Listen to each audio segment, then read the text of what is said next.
us Yes. about the move to Scotland came, because I mean, France is a beautiful country as well. Did Yes, you I move for know. a particular reason to Scotland? So we moved to Scotland initially for Baptist work. So he got employed in a Scottish company. So I said initially because I mean, from the very start, we fell in love with Scotland. I mean, the kindness of people here. So you don't choose Scotland for the weather, that's clear. Correct. But we fell in love with people in Scotland. I mean, yeah, the kindness, the care they show, so yeah, we moved initially for his work, but then we decided to stay, and it's been more than 6 years now. And the kindness, I think, really impacted us during Juliette. So basically, the doctors were just amazing. The support they offered us was so kind and so caring. But as well as the chess, so it's something that is only exist in UK. So it's a children hospice, and it's a place where you can go as a family and live. So for us, we lived there 10 days. So Juliette passed away. We went directly in this structure, and we stayed there 10 days, and they helped us in every aspect of the situation. So basically, they filled all the admin document, and we just had to sign to declare Juliette's death. The funeral were organized by them. They will do all the admin, and also, you know, like they cook for you, they host you. I mean, you live there, basically all included, and it's a beautiful place. Like it's in the near a loch in the middle of the nature. The house is set up for the kids to have amazing time. So for the siblings, or for the children who are sick and who live there with their family. And the whole experience was made such a difference. And that was one of the reasons why I wanted to write this book, because I find it so amazing what they offer. And for me, it shows the kindness and the heart of Scotland through those structure. You know, like it's something that doesn't exist anywhere else, and it's probably because that's my interpretation. But for me, it really shows that Scotland and England has a heart for people, and so you find structures that reflect this heart. And that was really moving. Your English is very good, I have to say. Did you have any difficulty understanding Scottish people? Yes, I still do. It's a hard one. Yeah. But so you moved to Scotland, both you and Baptiste, and you became pregnant with Juliette. Now, obviously, Yes. when you found out, were you overjoyed at the time? But how long was it before you found out, that there was something wrong? So I find out something was wrong at 20 weeks of pregnancy. And so I knew I was pregnant very, very, very quickly. So maybe at 4 weeks of pregnancy, I would say. So was it the question? Like, how long? I asked you how long was it before you found out there was something wrong with the baby, and yes. You said it was 20 weeks. So that was 20 weeks. Yes. And how did you feel? I mean, your dream had just happened. You had your family, and you were going to have a baby, and you find out, well, there's something wrong. At that particular moment, how did you actually feel when you heard the news? Well, that was a real shock. And I think because I was, it wasn't my country, I was thinking, because I did a scan in France initially, and then we moved to Scotland. And so I thought, well, maybe there's a difference between the measurements, like maybe they don't measure the same, because they said to us that Juliette was smaller and she wasn't meeting like the measurement that should be for this age. So I was thinking, well, there's probably a problem in terms of communication between France and Scotland. So that was my first thought. But then they moved us to a special hospital that is dedicated to to difficult pregnancies, and they start to do other scans, and at this point, so it was few days after the day they said to us. At this stage, I knew that was serious, and it wasn't probably a And problem. how did Baptiste take the news as well? Well, Baptiste is very pragmatic, so he took it well very hardly, I would say. Like this, we were on the same page basically on that. But he was also maybe less overwhelmed by emotions as me. Like I was maybe more stressed and anxious about what was happening, whereas him would bring more reassurance and reminding me that whatever happens, we will face it, and we are together, and yeah, things will be okay. So he helped me to take one step at a time, and not to overthink. Yeah. Now, you said also the doctors offered you, in your own words, you said to interrupt the pregnancy. Yes. Was that something you considered? Obviously, you must have talked about it with Baptiste. Did you consider? Well, for us with Baptiste, it was clear, like we never discussed that in the past, but it was clear that we will not interrupt the pregnancy. Like it was personally, it's something I don't feel to do. But yes, the doctors said to us, you have the choice. But they also said to us, whatever the choice you will take, we will be there for you. And that was amazing to hear doctors that would stand for life, basically, and to say, if you choose the pregnancy, to keep on with the pregnancy, we'll support you. And that's exactly what they did. So when I said that God gave us the choice, he knew we will say yes for this pregnancy, no matter what.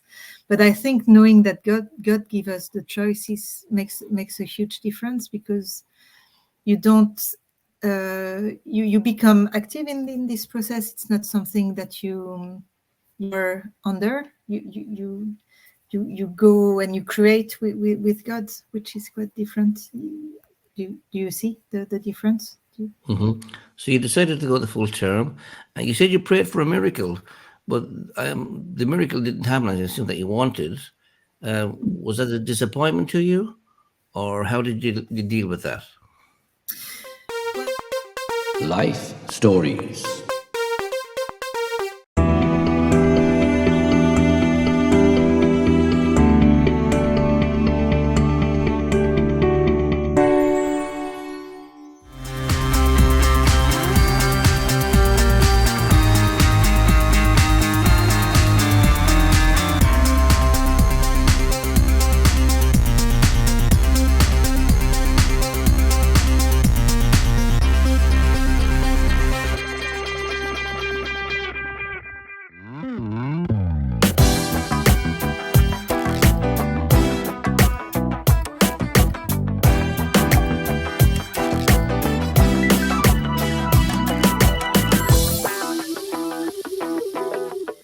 Well, it was somehow, it was a disappointment, because when you know that God can perform a miracle, you're getting excited to think, what if it happens? And so when it doesn't happen, there's disappointment there. But I was also very deeply conscious that it's not me who has to dictate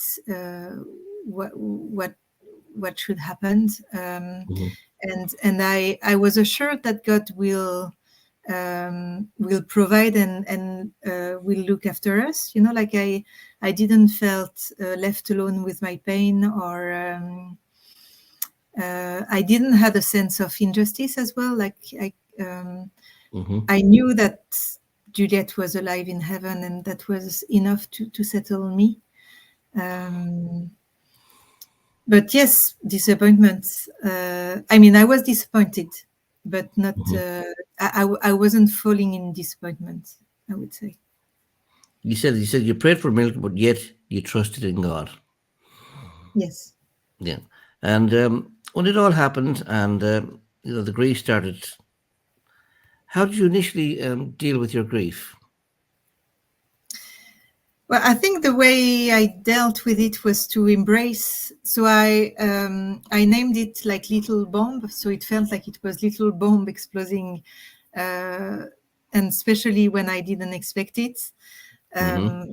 Or sometimes you can compare it as waves that comes suddenly and crush you. And I think I didn't resist it, so that was one of the key for me to deal with it. So when I was surrounded by sadness or anger, I would just embrace it and trusting myself and trusting God that it will not stay forever. But I didn't try to fight against, and I think Mm-hmm. that was key for me not to stay stuck in grief, just to embrace the flow and the chaos, because it's quite chaotic, grief, and to accept to go through it, and knowing that at some point, even if when you're in the middle of it, it feels like it's an endless situation and you will never experience your relief. I was also aware that it will happen somehow, and it Mm-hmm. was a question of time. So I decided to wait and see and being real, basically. Now, you obviously embraced your grief and that you've written the book itself. What did you expect to achieve with the book? Um, well, that was my first book, so I didn't had. I didn't even know if I will find a publisher. Like, Mm-hmm. so I find a publisher in France, and I've self-published the English version. So the English version is available on Amazon and different platforms. And it was translated by a professional, by the way. Like, I wouldn't have translated it myself. And yeah, my expectation was really to bring hope. I think that was the Mm-hmm. main thing, to say, here is the heartbreaking situation I faced, but there's hope because God is here in the midst of it, and um, yeah, encouraging people to go through difficult time in life, hand in hand with God. And I tried also to explain in with simple words, like non-religious words, not Mm-hmm. for people who doesn't necessarily know God, to through this story to understand how God function, and that He's reachable for them as well. So that I was like. my hope. Mhm. Um, I like what you said there about even in your the notes that you sent us about living in the present. When mhm. something like this happens to you, how do you not keep going back to it? How do you live in the present in a situation like that? But I think it's like a muscle you developed, because it's not something you do naturally. Sticking Mm-hmm. in the present, like our brain will go in the past or in the Yeah. future, imagining all the scenarios, and we are very good at imagining the worst. So when something very difficult happens, it increased the anxiety and the pain when you start to project. So I think at a very early stage with Juliette, it was clear that I needed to have this discipline. So it was because I could see, because we received this gift of joy, I could see that from the moment I will look in the past or in the future, the joy will diminish, will Mm-hmm. reduce. So that was for me a way to measure when I wasn't in the present. And so I could see myself overthinking and projecting things. And my way was, I think what really helped me as well was to be a mom already and to have Raphael. So he helped me, and I was looking after him full time. So he helped me to stick in the routine and in the Mm-hmm. basic of a toddler life. And I think that's also one of the tools, I would say, that helped me to stay in the present. But I think, yeah, I mean, in general, like being present, like experiencing, like being aware of your body, of your breath, of what's around you, is a way to stick to the present as well. And when you see yourself overthinking, just stopping, realizing that, oh, I'm overthinking, and let's go back to the breathing, to the feeling of what my body feels right now, and what's around me, what do I hear, what do I smell, and being back to that. And then you start to feel the peace and reassurance of God's presence. You said that actually quite a few. You said that you knew that God was with you. How did you know that God was with you? I think I saw it was quite clear through people around us. Like it was quite striking me that we moved in this foreign country. I couldn't even place Glasgow on a map, to be honest, before moving here. So I didn't knew anything about Glasgow, but it was obvious that God had placed us in this city specifically, with those neighbors, like the kindness was everywhere, with the neighbors, with the friends we met. So the very first week I went to a toddler group, and I met some mom there that are still my friends, basically. And like we were surrounded by people that we were already attached to, and and so when Juliette when we knew about Juliette,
It's very easy to subscribe to our YouTube channel, Life Stories at Lunch, to receive notifications of when we are live.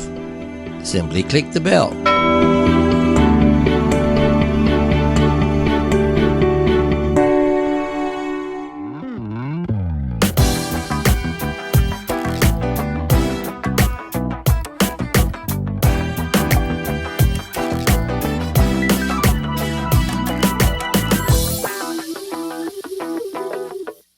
I could see that God had placed us in this city to experience what was ahead, and knowing that He knew even before we moved, that was so reassuring in a way. In the other hand, you would think, well, why didn't He stop this situation to happen if He knew? That's one of the mystery, I think.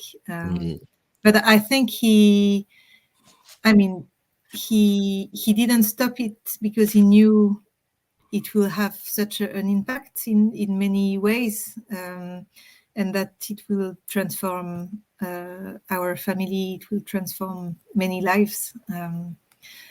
So even if it's a loss on earth, Juliette is not lost. She's in heaven, Excellent. So, yes. You said also there was a lot of whats and whys, and you've turned those into hows. How did you start to do that? Is it mental or is it physical? How would you do that normally? Well, my whys were very pregnant during when I start to write. So I think writing helped me to process my whys and to stop, because I could see writing it that I didn't have any answer. So that was that wasn't very interesting to develop my whys.